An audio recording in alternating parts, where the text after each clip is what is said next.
Hello guys! At ito na nga ang ating unang video intro at ang unang tanong sa ating video. Una na nga pagtatanong dito, no?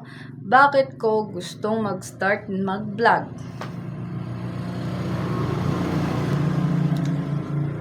Kasi meron akong parang mahilig ako mag-video, mahilig ako mag-mukbang pero hindi ko naman pinopost. Meron akong pinost dati yung kumain ako ng manok pero ayun, hindi naman siya pinagpatuloy kasi nga takot.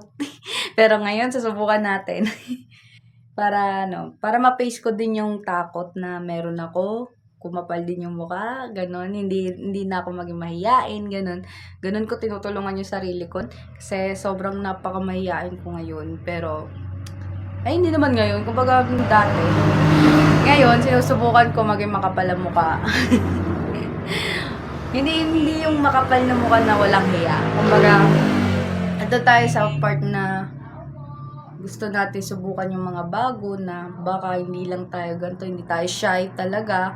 At kulang lang tayo sa practice, ganun. Kaya dapat pinipace ko.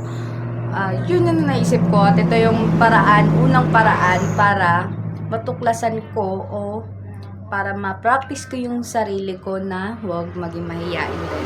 At bukod doon, mahilig din kasi talaga ako, 'di ba, mag-video. Tapos, especially sa pagbumukbang, lalo na kapag mga manong.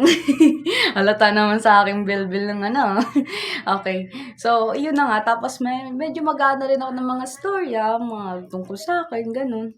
Yun lang yung mga paraan na Tapos, hilig din kasi ako sa mga tanim. So, gusto ko lang din i-share sa inyo. Hindi pa ako nakakapag-umpisa ngayon kasi busy din. Pero, ayun, susubukan ko magkaroon ng time para sa pagtatanim na.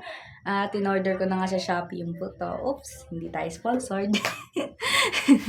Okay, so, yun yung motibo ko para mag-start ng vlog. Unang-una, para ma-practice yung aking kalooban at hindi kumbaga hindi maging mahiyain. Pangalawa, dahil gusto ko lang. Dahil pangatlo,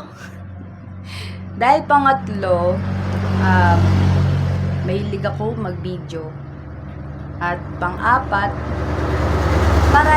para na rin sa mga tao na naboboard sa bahay o kaya pag galing sa work, gusto baka magustuhan nyo, nasa inyo yan.